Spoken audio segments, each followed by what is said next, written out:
Bismillahirrahmanirrahim. Assalamualaikum warahmatullahi wabarakatuh. Alhamdulillahirabbil alamin, hamdan katsiran tayyiban mubarakan fih.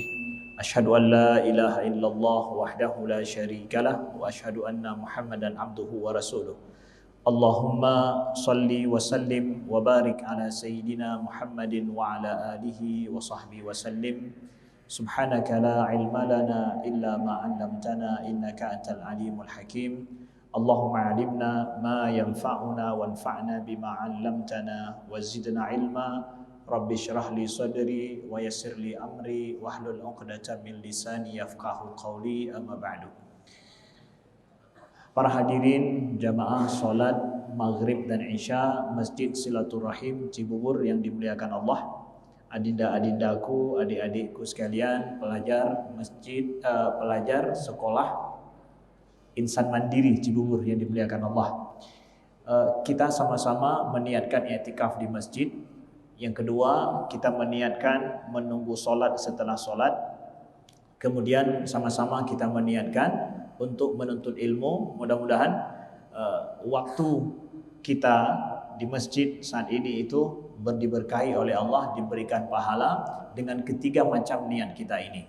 Karena innamal a'malu binniyat, sesungguhnya setiap amalan itu karena niat, sesuai dengan niat. Banyaknya niat kita, banyak pula pahala yang kita dapatkan di sisi Allah Subhanahu wa taala. Terima kasih kami ucapkan kepada pengurus Masjid Silaturahim. Terima kasih kepada para imam ya, semuanya, dan kepada siapa saja yang telah memberikan kemudahan bagi kami untuk sampai ke tempat ini. Alhamdulillah.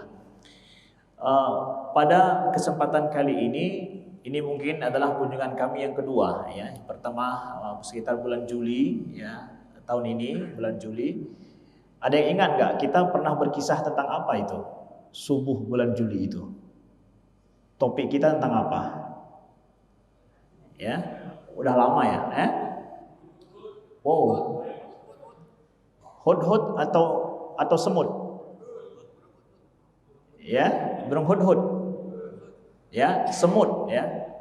Saya bercerita tentang semut, hudhudnya belum. Ya, saya menjanjikan hudhudnya ke depan. Ya.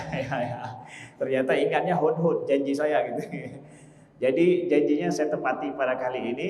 Saya akan bercerita tentang masalah hudhud ya, dalam surat An-Naml, surat semut ya. Adik-adikku sekalian, kita akan belajar tentang bagaimana kisah hudhud di dalam Al-Quran, burung hudhud bersama dengan Nabi Sulaiman alaihi salam. Nah, Allah berfirman di dalam Al-Quran, a'udzubillahi minasyaitonirrajim, bismillahirrahmanirrahim, wa husyira li Sulaimana junuduhu minal jinni wal insi wat thair wa hum yuzaun. Dikumpulkan bagi Nabi Sulaiman itu junuduhu, tentara-tentaranya dari golongan jin, manusia, dan juga dari burung. Wahum yuzaun, dan mereka itu semuanya berbaris. Allah mengisahkan tentang bagaimana Nabi Sulaiman memiliki tentara yang dari golongan jin, manusia, dan juga dari jenis burung. Lalu kisah tentang semut saya lewati, sudah kita ceritakan pada pertemuan sebelum ini. Kita akan mengisahkan tentang masalah hudhud dengan Nabi Sulaiman. Maka ketika Nabi Sulaiman menginspeksi pasukan beliau, Allah berfirman, apa yang terjadi kemudian dalam surat An-Naml ayat ke-20, wa tafaqqada at-tayra faqala mali la aral hudhuda am kana minal ghaibin. Wa tafaqqada at-tayr, tafaqqada, faqada bahasa Arabnya hilang. Tafaqqad artinya adalah mencari alasan kenapa tidak ada. Nabi Sulaiman pun, kita tahu Nabi Sulaiman seorang raja ya, yang diberikan kekuasaan oleh Allah yang enggak diberikan kepada siapapun setelah beliau. Allah langsung yang membackup kerajaan beliau. Dalam beliau inspeksi pasukan, beliau tidak melihat ada burung hudhud. Di mana dia? Mali la aral hudhud. Kenapa aku tidak melihat hudhud? Apakah dia termasuk yang tidak hadir, tidak ada di dalam pasukan. Kata Nabi Sulaiman, la'u'adzibannahu 'adzaban syadida aw la'adbahannahu aw layatiyanni bisultanin mubin. Nabi Sulaiman ketika melihat burung hudhud, satu tentara beliau tidak hadir, lalu beliau mengatakan, aku akan mengadabnya dengan azab yang pedih, atau aku akan menyembelihnya. Kalau dia datang akan disembelih. Atau hudhud ini punya pilihan yang kedua, dia membawa alasan sebab kenapa dia tidak hadir. Sebab yang jelas apa? Ada opsi diberikan oleh Nabi Sulaiman. 3 opsi. Diazab dengan azab yang pedih, masih hidup. Disembelih, mati. Atau dimaafkan. Ya, dimaafkan. Kenapa? Karena dia punya alasan yang jelas. Pertanyaannya, adik-adikku sekalian, para jamaah sekalian, ini kok sampai mau diazab-azab yang pedih atau disembelih ya, gara-gara tidak hadir? Apa enggak sadis banget itu? Kok Nabi Sulaiman memperlakukan tentara beliau yang kecil itu seperti itu? Ini dibahas oleh para ulama tafsir, adik-adikku. Kenapa Nabi Sulaiman bersikap sangat tegas? Karena beliau posisi di situ adalah sebagai raja, sebagai komandan, dan ini adalah tentara beliau yang ada aturan yang mengikat. Untuk menegakkan sebuah aturan yang berlaku bagi semua, siapa saja ada satu orang yang melanggar, itu harus tegas untuk ditindak. Banyaknya aturan, ini kata para ulama menjelaskan, termasuk Imam Ibnu Ashur dalam tafsir beliau, ya. Beliau menjelaskan bahwa posisi seorang qaid, seorang pemimpin, ketika mendapatkan ada satu orang yang keluar daripada kesepakatan aturan, dia harus bertindak tegas. Tidak adanya aturan di suatu tempat atau orang kemudian tidak patuh pada aturan karena orang yang menjalankan aturan tidak tegas menindak orang-orang yang keluar daripada aturan. Nah, kalau dalam sebuah pasukan tentara ternyata begitu tidak ada dipedulikan terhadap aturan, apa yang akan terjadi dengan sebuah negara?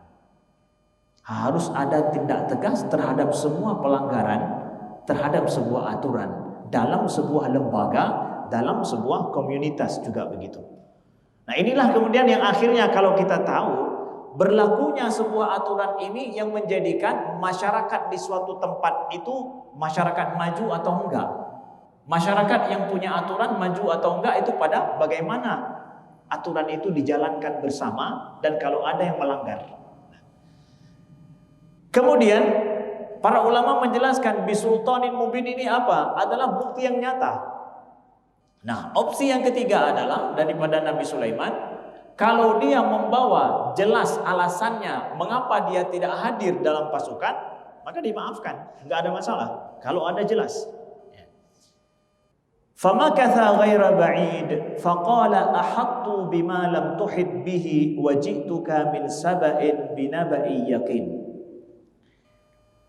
Famakatha ghaira ba'id, maka tidak lama kemudian, famakatha ghaira ba'id artinya bahwa fase masa tertentu tidak lama, datanglah hudhud ini, burung hudhud, adik-adikku. Burung hudhud kemudian tidak lama datang, faqala, dan dia melapor kepada Nabi Sulaiman, ahattu bima lam tuhit bih. Ini berani sekali hudhud. Ahattu bima lam tuhit bih, aku mengetahui apa yang engkau tidak tahu wahai Nabi Sulaiman. Burung kecil berhadapan dengan Nabi Sulaiman yang punya kerajaan besar, seorang nabi, seorang raja yang dikdaya. Tapi burung ini memakai kata-kata dalam firman Allah, ahattu bima lam tuhit bih. Ihatah itu aku mengetahui, tapi mengetahui memakai kata-kata ihatah dalam Al-Quran dalam bahasa Arab itu pengetahuan yang menyeluruh, pengetahuan yang sangat jelas, pengetahuan yang nggak bisa diragukan. Kalau khabar mungkin perlu untuk khabar itu ada benar ada salah. Itu kan kabar. Dalam ilmu jurnalistik ya, sebuah kabar itu boleh benar boleh salah. Tapi kalau ihatah itu pengetahuan yang gak ragu lagi itu. Muhit itu orang yang sangat mengetahui. Burung hudhud ini dia berani bilang di depan Nabi Sulaiman, aku mengetahui apa yang engkau tidak tahu wahai Nabi Sulaiman. Wajituka min Saba, aku baru saja datang dari negeri Saba. Binaba'i yakin, dengan sebuah kabar besar yang sangat meyakinkan. Jadi kenapa Hudhud tidak hadir? Ternyata dia baru pulang dari negeri Saba. Dia bawa sebuah berita, yang berita ini Nabi Sulaiman tidak tahu. Hudhud tahu. Adik-adikku yang dimuliakan Allah, para jamaah sekalian juga, ini bicara kita dengan Nabi Sulaiman loh.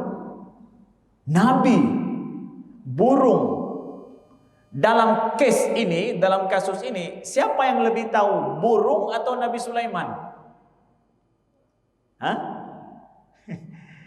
Siapa yang lebih tahu nih? Burung lebih tahu daripada Nabi Sulaiman.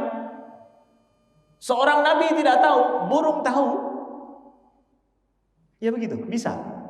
Bisa. Seorang nabi mengetahui yang gaib kalau seandainya Allah kasih tahu. Kalau Allah nggak kasih tahu, maka dia tidak tahu. Bayangkan itu. Oke? Nah, lalu kemudian inni wajadtu imra'atan tamlikuhum wa utiyat min kulli syai' wa laha 'arsyun 'azim. Inni wajadtu imra'atan tamlikuhum. Aku mendapati di negeri Saba itu seorang wanita ya, yang memerintahkan mereka, wa utiyat min kulli syai', dan dianugerahi kepada wanita ini segala sesuatu. Dia memiliki kekuasaan yang super power ya, di negerinya. Walaha 'arsyun 'azim, dan dia memiliki arasy yang sangat besar. Ini berita daripada Hudhud kepada Nabi Sulaiman. Nabi Sulaiman tidak tahu ini. Coba adik-adikku bayangkan, pada saat itu Nabi Sulaiman, kerajaan beliau di daerah Palestina sampai ke Jordania. Sedangkan di tempat lain itu adalah ada kerajaan Saba di Yaman. Ya, kemudian juga ada pada saat itu kerajaan di daerah Mesir. Nah, kerajaan-kerajaan itu, penguasa-penguasa itu ya, Yaman yang kerajaan yang besar, Nabi Sulaiman nggak tahu. Kok bisa? Nabi Sulaiman tidak tahu ya, bagaimana kondisi, informasi dan hubungan antara dua buah negara itu begitu sangat jauh sampai tidak diketahui padahal negara itu ada pada saat itu. Makanya diturunkan oleh Allah nabi-nabi pada masa zaman dulu itu untuk kaumnya saja, tidak berlaku seluruh dunia. Nabi Daud, Nabi Sulaiman itu untuk kaum beliau saja, Nabi Musa untuk kaum beliau saja. Kemudian juga nabi-nabi sebelum itu, Nabi Hud, Nabi Lut itu untuk kaumnya saja. Kenapa? Mereka dalam hidup gak saling terhubung satu sama lain. Bahkan mereka tinggal di sebuah tempat, di sana kerajaan besar tidak tahu apa-apa tentang masalah itu. Maka sangat logislah, sesuai dengan fase kehidupan saat itu, setiap nabi diutus pada kaumnya sendiri, gak ada hubungan dengan kaum lain, karena kehidupan mereka tidak terkoneksi. Sedangkan Nabi Muhammad, Islam diwahyukan kepada Nabi Muhammad, dan Nabi Muhammad diutus, wa ma arsalnaka illa kafatan linnas. Kami tidak mengutusmu wahai Muhammad kecuali untuk seluruh manusia, kata Allah. Sebab ada yang bilang begini, kan logisnya Ustaz, juga setelah Islam, ketika Islam datang juga ada nabi lain yang diutus karena kan masa berubah. Terus berubah masa, berganti masa, ada masalah yang baru, perlu kepada wahyu yang baru. Jadi mesti ada nabi yang baru, nggak bisa Nabi Muhammad nabi yang terakhir. Ada yang bilang begitu. Kita jawab adik-adikku sekalian, bahwa Islam menjadi risalah yang terakhir dan Nabi Muhammad Nabi yang terakhir, itu mukjizat Allah yang nampak pada hari ini pada kita. Gimana itu Ustaz?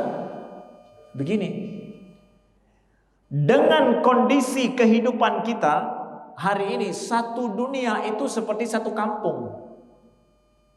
Kita semua terkoneksi satu sama lain. Hari ini kita berada di Jakarta, di Cibubur, besok kita berada di Australia, lusa berada di New York, lusa raya ada di Tokyo. Dalam 3 hari kita berada di suatu daerah yang sangat berbeda sekali. Maka apa yang berlaku di Indonesia mesti juga berlaku di negara-negara lain. Hidup kita sudah terkoneksi satu sama lain. Karena sudah terkoneksi satu sama lain, tidak perlu kepada agama baru, tidak perlu kepada Al-Quran yang baru, tidak perlu kepada kitab suci yang baru. Cukup satu nabi untuk semua manusia. Kenapa? Hidup kita sudah begini. Itu terbukti hari ini. Nah, itu mukjizatnya. Baik, kita lanjutkan. Hudhud dia melaporkan ada wanita yang menjadi raja di negeri Sabah, yang dia itu memiliki semua kekuatan dan power. Wajadtuha wa qaumaha yasjuduna lisyamsi min dunillah wa zayyana lahumus syaitanu a'malahum fasaddahum 'anis sabil fahum la yahtadun. Nah, wajadtuha, kata Hudhud. Hudhud bilang bahwa aku mendapati wanita ini, ratu ini, wa qaumaha, dan kaumnya, yasjuduna lisyams, mereka menyembah matahari. Ya, kaum penyembah matahari ternyata mereka. Min dunillah, mereka tidak menyembah Allah. Wa zayyana lahumus syaitan, dan syaitan itu telah zayyana, telah menjadikan indah perbuatan mereka. Nah, jadi seakan-akan indah itu sujud kepada matahari, menyembah matahari, seakan-akan itu perbuatan yang indah. Ya. Siapa pekerjaan siapa itu? Pekerjaan daripada syaitan. Wa zayyana lahumus syaitanu a'malahum fasaddahum 'anis sabili fahum la yahtadun.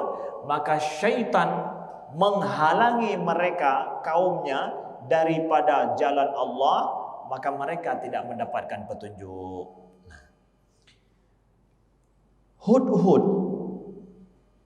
adik-adikku yang dimuliakan Allah, membawa kabar tentang masalah tauhid, masalah iman, yang menjadi masalah yang membuat Hudhud ini harus terbang jauh, keluar daripada pasukan, diancam juga oleh Nabi Sulaiman. Masalahnya apa? Dia bicara, berpikir tentang masalah iman, masalah tauhid.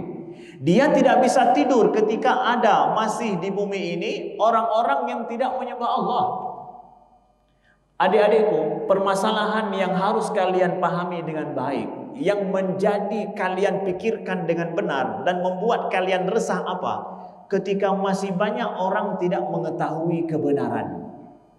Kalau ada kawan kalian yang masih matematikanya 1 tambah 1 sama dengan 10, kurang bagi tambah dia nggak bisa, sayang nggak kalian sama dia? Hah? Ketika masalah tambah kurang bagi saja dia belum bisa, kalian merasa sayang nggak? Halo? Ada dengar nggak? Kalau disuruh selesaikan masalah aljabar, ya oke lah, aljabar sudah sedikit tinggi. Tapi ini tambah kurang bagi aja dia belum bisa. Mau nggak kalian ngajarin dia? Ya, sayang kan? Satu kelas lagi atau satu tempat duduk, tapi ketika sudah tambah kali kurang nggak bisa dia. Dia nggak tahu tentang sebuah hakikat yang semestinya semua orang harus tahu. Kita merasa resah. Begitu juga ketika kalian dapatkan ada kawan kalian di samping kalian, dia belum tahu tentang kebenaran tentang Tuhan. Itu harus membuat kalian resah. Masalah tauhid, adik-adikku yang dimuliakan Allah, masalah tauhid itu masalah prinsipil yang pertama yang harus kita pikirkan. Hudhud dia terbang jauh pergi untuk melihat, dan dia keluar dari pasukan, diancam oleh Nabi Sulaiman gara-gara ini, masalah tauhid. Nah, kemudian Hudhud bilang apa? syaitan itu telah berhasil menjadikan orang-orang menyembah matahari ini seakan perbuatan mereka itu baik. Pendapat mereka perbuatan mereka itu benar. Seakan-akan begitu, ya. Dan begitulah syaitan, adik-adikku. Kalian dalam hidup, apa saja yang sudah menjadi kebiasaan, walaupun salah, seakan-akan itu hebat, seakan-akan itu tren, seakan-akan itu membanggakan. Ada aturan sekolah harus begini, tidak boleh begitu. Tapi ketika kalian berhasil untuk lompat pagar, kemudian keluar dari aturan sekolah, ada kawan 1-2 orang mengatakan, hebat ya, hebat ya. Kalian merasa bangga dengan kesalahan kalian. Pada saat kalian merasa bangga dengan kesalahan yang kalian lakukan, nggak sholat subuh berjamaah, masuk WC, maaf cakap misalkan, masuk WC, kemudian kasih tahu sama kawan, aku tadi nggak sholat, mana? Masuk WC. Wow, mantap men, gitu. Ya. Kalian merasa bangga, begitulah umpama syaitan. Wa zayyana lahumus syaitanu a'malahum. Syaitan itu kemudian menjadikan seakan-akan indah kemungkaran yang kalian buat. Itu terjadi dalam hidup loh. Makanya jangan mudah kalian merasa bangga, merasa senang dengan sebuah perbuatan. Mungkin itu adalah amalan syaitan, perbuatan syaitan yang menjadikan kalian merasa senang dengan sesuatu yang mungkar. Nauzubillah. Itu sebabnya akhirnya orang nanti akan terus berbuat kemungkaran karena dia merasa seakan itu adalah kemuliaan, keindahan, begitu. Itu perbuatan syaitan, ya. Kemudian kita lihat, ala yasjudu lillahi alladhi yukhrijul khaba'a fis samawati wal ardi wa ya'lamu ma tukhfuna wa ma tu'linun. Allahu la ilaha illa huwa rabbul arsyil azim. Tidakkah mereka, ini kata siapa? Kata burung hudhud. Hudhud paham tentang masalah tauhid. Kata hudhud, ala yasjudu lillah. Kenapa mereka tidak bersujud kepada Allah? Kenapa bersujud kepada matahari? Alladzi yukhrijul khaba. Yang Allah itu mengeluarkan apa yang tersembunyi di langit. Wal ard, yang tersembunyi di dalam bumi. Kekuasaan adik-adikku sekalian, di langit itu banyak hal yang tersembunyi bagi kita. Allah bisa keluarkan, tampakkan kepada kita yang mungkin nggak pernah kita lihat. Begitu juga di bumi ini, kata hudhud, di bumi ini banyak sekali, di bumi ini yang kita duduk ini, banyak sekali yang tersembunyi di dalamnya. Allah bisa nampakkan kapan saja. Pada saat hudhud cerita ini, hudhud ngomong begini, dia ngomong masalah tauhid. Tapi hari ini ada nggak sesuatu yang keluar dari bumi yang kita lihat berguna bagi kehidupan kita? Ada? Ada dulu tambang minyak masa hudhud. Ada tambang batu bara masa hudhud. Ada tambang gas masa hudhud. Ada tambang emas masa hudhud. Nggak ada. Tapi hudhud sudah bilang bahwa Allah, milik Allah lah apa yang tersembunyi di langit dan tersembunyi di dalam bumi. Apa yang tersembunyi itu? Ya. Hudhud tahu. Dengan akidah tauhidnya dia tahu. Hari ini kita buktikan, betul, banyak sekali yang tersembunyi di dalam tanah ini. Kemudian Allahul wa ya'lamu ma tukhfuna wa ma tu'linun, dan kita yakin dengan iman kita Allah mengetahui apa yang kita sembunyikan dalam diri kita dan apa yang kita tampakkan dalam diri kita. Allah tahu semua. Yang tersembunyi di langit, di bumi, tersembunyi dalam diri kita, yang satu orang pun gak kita kasih tahu, itu Allah tahu loh. Allah tahu. Adik-adikku, kalian yang masih menyembunyikan maaf apa dalam hati kalian dari hal yang negatif terhadap kawan kalian, terhadap guru kalau ada, kemudian terhadap orang di sekeliling kalian, Allah tahu itu. Allah tahu itu. Jangan pikir gak ada yang tahu, Allah tahu. Ya. Maka perbaikilah batin kita dari segala hal yang negatif dalam hidup. Maka hidup kita akan lebih baik di sisi Allah dan lebih baik juga di sisi saudara-saudara kita, keluarga kita dan kawan-kawan kita. Nah. Allahu la ilaha illa huwa. Lalu hudhud menyimpulkan tentang tauhid, dia cerita apa? Allah itu adalah la ilaha illa huwa, tidak ada Tuhan selain dia. Rabbul Arsyul Azim, Tuhan yaitu yang memiliki arsy yang sangat agung. Rabbul Arsy. Jadi arsy itu apa adik-adikku sekalian? Arsy itu adalah makhluk Allah. Kalau ada yang bilang Allah di atas arsy atau yang lain, arsy itu apaan? Makhluk Allah. Rabbul Arsy. Allah itu adalah pemilik arsy, Rabbul Arsy, Tuhannya arsy. Sebagaimana Allah katakan Rabbul Alamin, bahwa Allah itu adalah Tuhan semesta alam. Rabbul Alamin, Rabbul Arsy, sama dia. Alam itu ciptaan Allah, arsy juga ciptaan Allah. Sama dia. Itu makhluk loh. Arsy itu makhluk. Orang-orang yang mengatakan bahwa Allah di atas arsy seakan-akan bahwa arsy itu bukan makhluk, bagian daripada nauzubillah. Enggak. Sebagaimana Rabbul Alamin, alam itu makhluk Tuhan, arsy juga makhluk Allah. Tapi makhluk Allah yang sangat agung, begitu. Nah, itu akidah dan keimanan kita, adik-adikku yang dimuliakan Allah. Selanjutnya kita lihat Nabi Sulaiman alaihissalam ketika mendengar daripada Hudhud ceritanya ini, qala sananzur asadaqta am kunta minal kadhibin. Kami akan melihat, kata Nabi Sulaiman. Qala sananzur, kami akan melihat. Asadaqta, apakah engkau benar dengan berita bahwa ada seorang ratu di sebuah negeri Sabak yang mereka punya yang dia memiliki kaum yang menyembah matahari, betul enggak? Nabi Sulaiman verifikasi. Asadaqta am kunta minal kadhibin. Nabi Sulaiman tidak mentang-mentang begitu percaya langsung, enggak. Mau dites, apakah engkau benar atau berdusta? Ya. Beliau tes. Bagaimana cara beliau memverifikasi berita daripada burung ini? Idhhab bi kitabi hadza fa'alqih ilaihim thumma tawalla anhum fanzur madza yarji'un. Pergilah bawa suratku ini, lalu jatuhkan kepada mereka, kemudian berpalinglah dari mereka.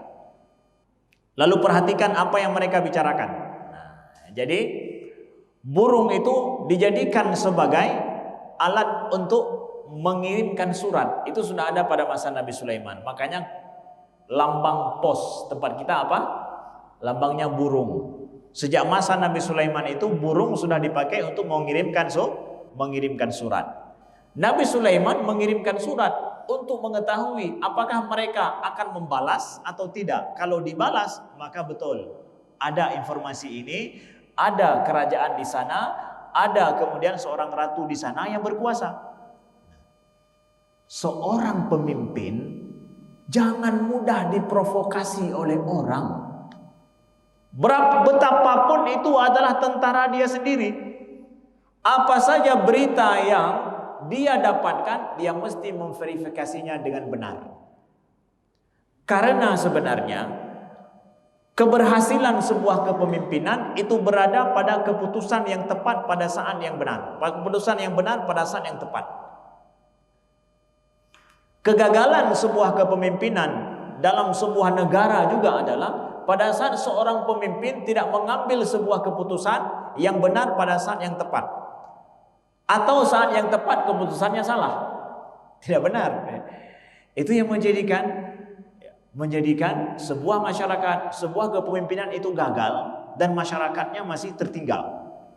Pemimpinnya itu tidak memberikan keputusan dengan baik dan benar.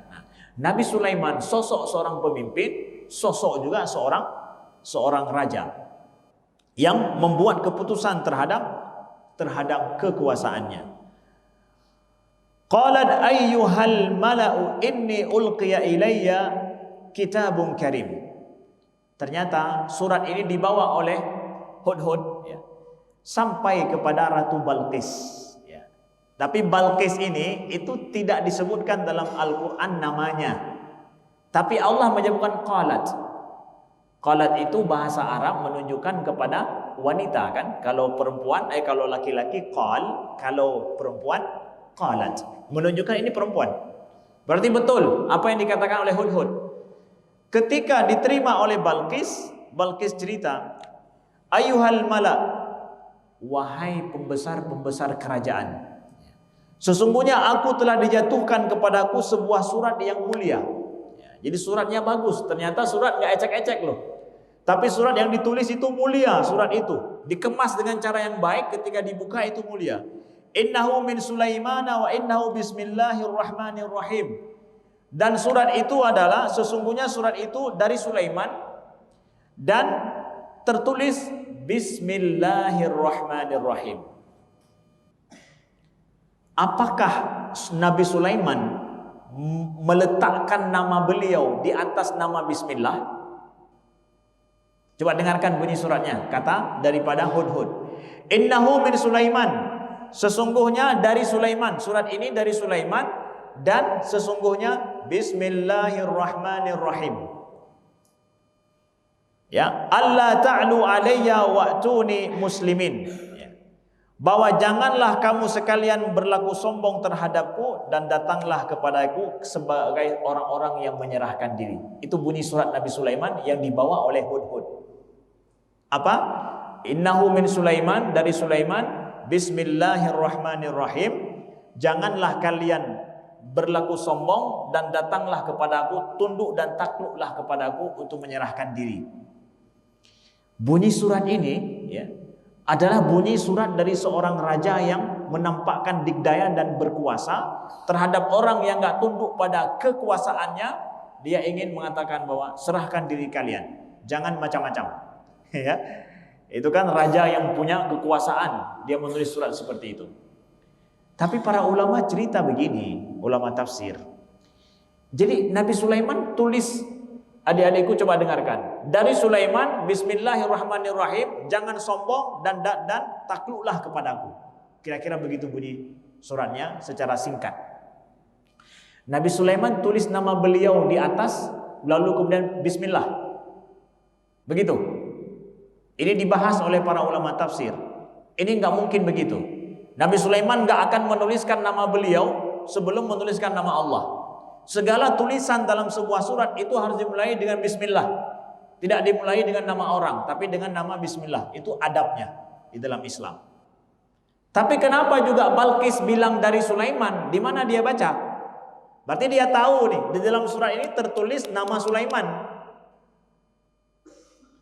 Karena seorang raja ketika menerima surat tahu dulu dari mana. Dia baca dari bawah berarti. Balqis ini ketika lihat baca langsung dari bawah. Dari siapa ini? Kan dari siapa dulu kan? Dari siapa dulu? Nggak mau kita baca sebelum tahu dari siapa. Seorang raja ketika membaca langsung siapa yang kirim ini? Dari Sulaiman. Apa isinya? Bismillah. Mulai dengan bismillahirrahmanirrahim. Begitu para ulama tafsir menguraikan. Gak mungkin Nabi Sulaiman menulis nama beliau dulu. Innahu min Sulaiman, bismillah. Ini aku Sulaiman, bismillah. Enggak. Bismillah dulu di atas. Ya, makanya kode etik menulis surat itu sudah ada sejak masa Islam zaman dulu, sejak awal. Bahkan masa Nabi Sulaiman mulailah dengan bismillah. Hari ini surat-surat dari lembaga kita ada dimulai dengan bismillah enggak?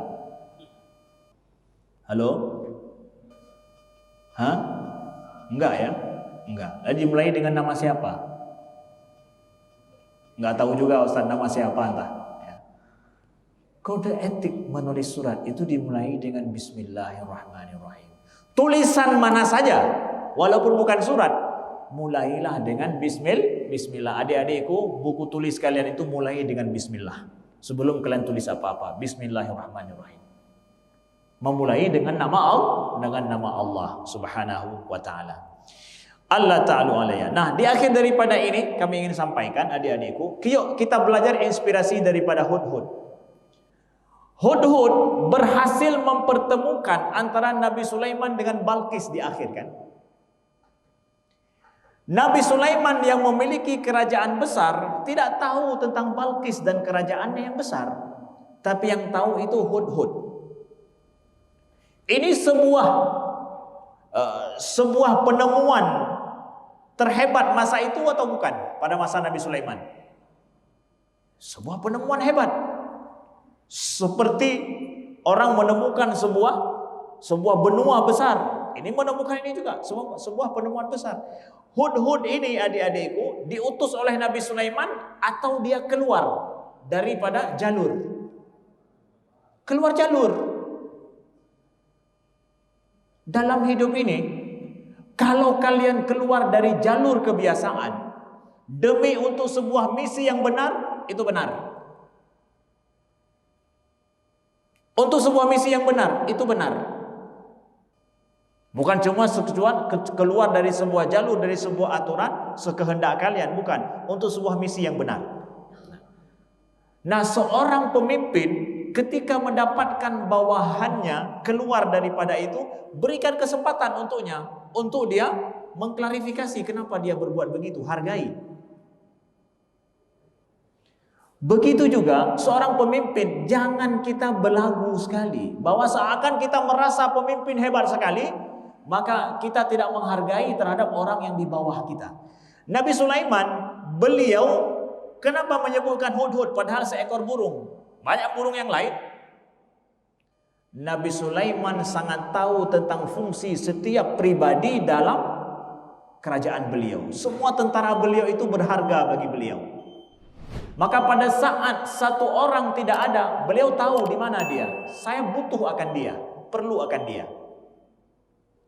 Maka pelajaran bagi pemimpin siapapun, ketika ada orang di bawah kita yang kecil, ya, hargai mereka. Pada saat mereka tidak ada, tanyakan kemana dia. Tanda menunjukkan bahwa kita perlu kepada itu. Itu sosok pemimpin yang berwibawa. Ya, mungkin begitu saja sedikit daripada kami. Nanti ada pertanyaan dialog kita lanjutkan setelah sholat isya barang 15 menit insyaallah taala. Sekian, terima kasih. Assalamualaikum warahmatullahi wabarakatuh.